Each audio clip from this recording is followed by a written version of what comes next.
There is truly stunning news tonight out of Maine. 22 people are dead in multiple shootings in Lewiston, Maine. Sources telling CNN that 50 to 60 people are reported injured in the incidents, though it's unclear how many are injured due to gunfire. Central Maine Medical Center has confirmed that they are reacting to a mass casualty, mass shooter event. A suspect is still at large as we speak, and you're looking at a photo of him armed with an assault-style rifle. And do look closely to that photograph because the police, they want anyone thinks they may recognize him to please call 911, and they are warning everybody in that area to stay inside of your home with the doors locked. Police releasing this photo of a vehicle they believe to be the suspect's car with a front bumper that is painted black. The Lewiston Police Department identified the businesses where two active shooting incidents took place. There was a bar and a grill called Shemenagees, and a bowling alley called Spare Time Recreation that, according to a post on Facebook. Now, there was video that was shared with CNN, and it shows the scene at that bowling alley with a very large police presence and people who, as you see, are sprinting away from the location. I want to get right to CNN's Josh Campbell and Chief Law Enforcement Analyst John Miller. Gentlemen, on nights like this, I cannot believe that we are here again and thinking about all of these things. Let me first go, do we have Josh here right now? Josh, this is a very fluid situation. We are trying to get the information as quickly as we can. The public is desperate for more information, particularly in this community, a very small one. And the shooter is still at large, Josh. We have a photo of his car, but with that information and the photograph, how are police tracking him down and wherever that car might be?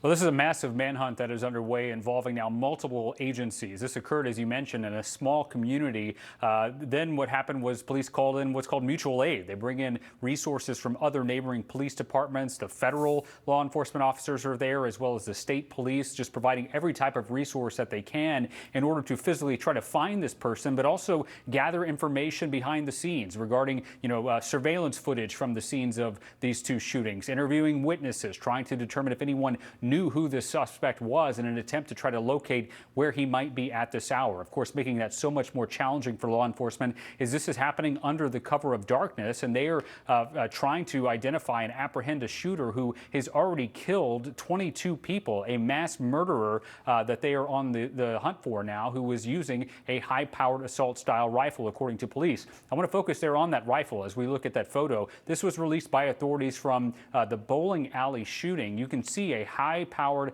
assault-style rifle with a large capacity, what's called a magazine. That's the contraption that holds the ammunition that goes into the gun. Why is that so important? Because, Laura, as you and I have covered so many of these mass shootings, this is so often the weapon of choice for many of the nation's deadliest mass shooters, because you have that high-powered velocity. You can also fire multiple rounds in quick succession, but also you don't have to reload as many times as you would with, for example, a pistol. And so, again, time and again, in so many of these cases, we've seen that type of weaponry. That, of course, is why authorities will be on high alert out there as they try to identify and possibly approach and apprehend this person. He is certainly armed with a very high-powered rifle at this hour, Laura. I mean, just hearing the words time and again, and just how frequently we have been here, and we're seeing this happening again now in Lewiston, Maine. You know, John, you have some new information, we're told, about where things stand right now. So police have identified the suspect. We're told by multiple law enforcement sources his name is Robert Card. He's about 40 years old.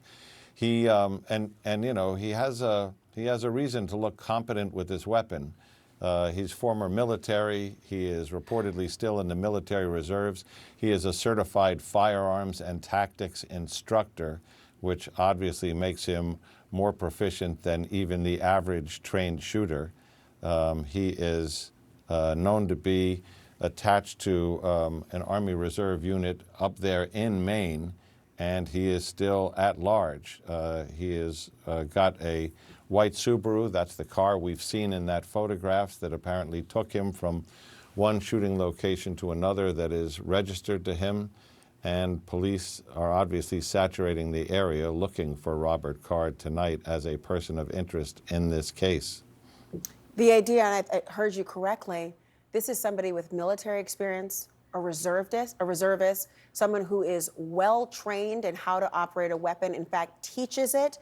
This complicates it extremely for law enforcement because, Josh, with that military experience, and you yourself have been a reservist in your own right, the idea that this is somebody from that community, it's stunning.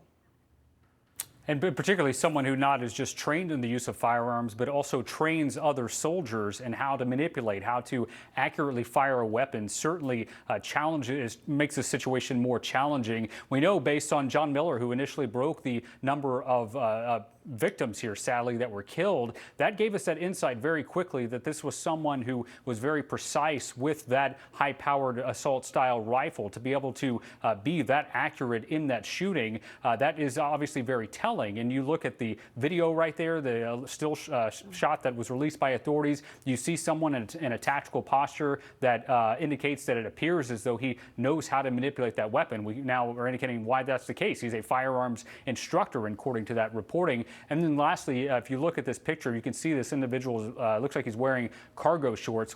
Not cargo shorts, cargo pants rather. We have seen time and again in these mass shootings, mass shooters will come armed to the teeth with additional rounds of ammunition on their person so that when they expend one magazine, they can then quickly reload as they continue this, morbid, murderous task of trying to indiscriminately kill people. That makes this situation obviously that much more challenging for authorities who are hunting for this suspect. For example, if he was able to make his way into the wooded area, this is parts up there are very rural, and secretes himself, for example, they're dealing with someone who is an accurate shooter, which obviously makes it much more dangerous for authorities who are out there on the manhunt at this hour, Laura. A really important point, because I want to remind the audience, it wasn't too long ago when we were looking in Pennsylvania, for example, and there was an active manhunt, and the idea of the darkness, the foliage, what the area may have looked like, the more rural it was, the more opportunities for somebody to hide, to evade capture. This is now going to be complicated all the more, Jonathan Miller, when you're talking about it's dark.